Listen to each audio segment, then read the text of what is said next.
लोकसभा चुनाव की तारीख नजदीक आ रही है। 19 अप्रैल को महाराष्ट्र की 5 लोकसभा सीटों पर मतदान होने हैं और ऐसे में राजनेता एक दूसरे पर आरोप और प्रत्यारोप लगाने में पीछे कैसे रह सकते हैं।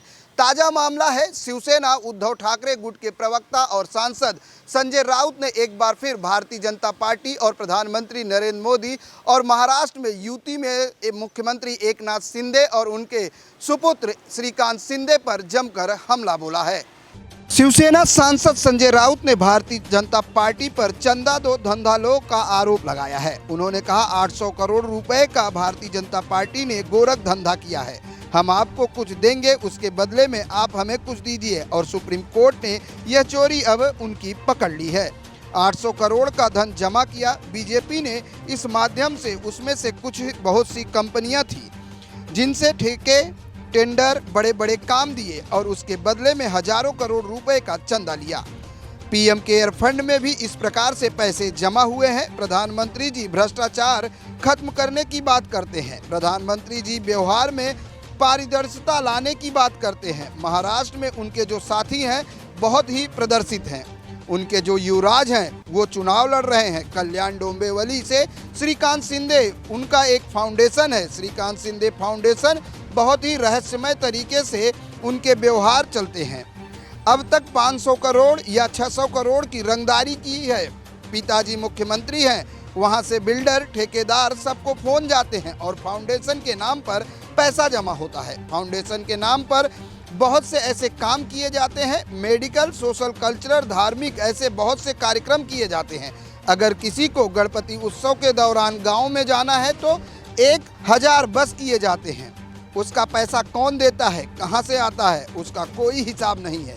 चैरिटी कमिश्नर ने जो एक वकील हैं नितिन सातपुते, उसने मांग की है कि क्या है यह इंफॉर्मेशन मांगी थी, यह व्यवहार क्या है, ऑडिट किया है या नहीं, इस फाउंडेशन को लेकर कौन पैसा देता है। चैरिटेबल कमिश्नर उस बारे में कोई जानकारी देने को तैयार नहीं है।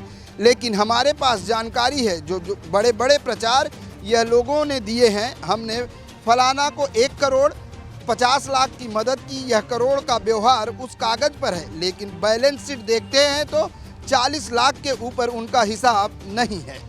करोड़ों रुपए जो हैं वह किसने भुगतान किए, किस माध्यम से किए। जैसे यह लोग बड़े बड़े एंटरटेनमेंट शो करते हैं फाउंडेशन के माध्यम से, और उनके जो कलाकार हैं वह भी लाखों करोड़ों रुपए लेते हैं।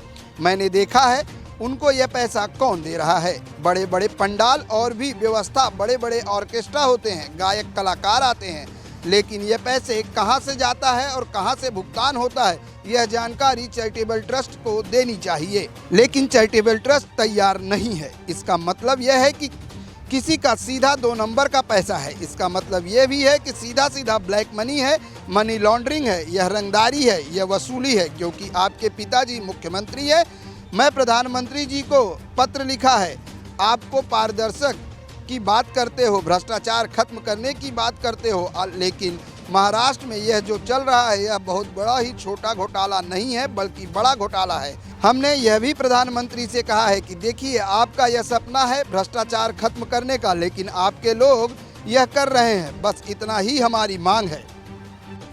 प्रधानमंत्री जी व्यवहार में पारदर्शिता लाने की बात करते हैं। महाराष्ट्र में उनके जो साथी हैं बहुत ही पारदर्शक है। उनके जो युवराज है जो चुनाव लड़ रहे हैं कल्याण डोंबिवली से, श्रीकांत शिंदे, उनका एक फाउंडेशन है, श्रीकांत शिंदे फाउंडेशन। बहुत ही रहस्यमय तरीके से उनके व्यवहार चल रहे हैं। अब तक 500 करोड़ या 600 करोड़ तक पैसा की उगाही की है, रंगदारी की है। पिताजी मुख्यमंत्री है, वहाँ से बिल्डर, ठेकेदार, कॉन्ट्रैक्टर सबको फोन जाते हैं और फाउंडेशन के नाम पर पैसा जमा किया जाता है। फाउंडेशन के माध्यम से बहुत से काम किए जाते हैं, एजुकेशनल, मेडिकल, सोशल, कल्चरल, धार्मिक, ऐसे बहुत से काम दिखाए जाते हैं। अगर किसी को गणपति के उत्सव में गांव में जाना है तो 1,000 बसें दिए जाते हैं। उसका पैसा कौन देता है, कहाँ से आता है, उसका हिसाब नहीं है। हमने चैरिटी कमिश्नर, धर्मादाय आयुक्त को एक वकील है सीनियर नितिन सातपुते जी, उसने इंफॉर्मेशन मांगी कि क्या है, व्यवहार क्या है, ऑडिट किया है नहीं, क्या नहीं किया है, बैलेंस शीट क्या है, इस फाउंडेशन को कौन कौन पैसा देता है। लेकिन धर्मादाय आयुक्त, चैरिटी कमिश्नर उस बारे में कोई जानकारी देने को तैयार नहीं है। लेकिन हमारे पास जानकारी, जो बड़े बड़े एडवर्टाइजमेंट ये लोगों ने दिए हैं कि हमने उसको फलाना फलाना को 1 करोड़ मदद किया, उनको 50 लाख, उनको 100 लाख, 1 करोड़ का व्यवहार उस कागज पे दिखता है। लेकिन बैलेंस शीट अगर देखें उनकी तो 40 लाख से ऊपर उनका हिसाब नहीं जाता है। तो ये करोड़ों करोड़ रुपए है, वो किसने भुगतान किया है, किस माध्यम से किया है। जैसे ये लोग जो है बड़े बड़े एंटरटेनमेंट शो करते हैं फाउंडेशन के माध्यम से, और उनके जो कलाकार है उनकी जो रॉयल्टी, उनका मानधन होता है वो भी लाखों लाखों करोड़ों रुपया होता है, मैंने देखा है। तो उनको ये पैसा कौन दे रहा है? वो बड़े बड़े पेंडॉल, एसी पेंडॉल्स है, हाँ, और भी व्यवस्था है, बड़े बड़े उनका ऑर्केस्ट्रा होता है, बड़े बड़े गायक होते हैं, कलाकार आते हैं, लाखों करोड़ों उनकी विदागी होते हैं।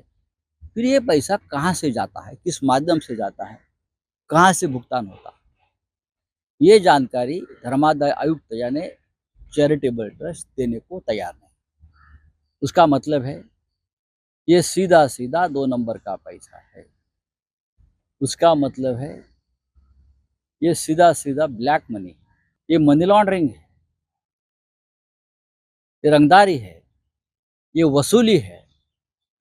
क्योंकि आपके पिताजी मुख्यमंत्री है और आप उनके बेटे हैं, तो मैंने प्रधानमंत्री जी को लिखा है, आप तो पारदर्शिता की बात करते हो, आप भ्रष्टाचार खत्म करने की बात करते हो, लेकिन महाराष्ट्र में ये जो चल रहा है घोटाला, ये बहुत छोटा घोटाला है और बड़े बड़े घोटाले अभी सामने आएंगे।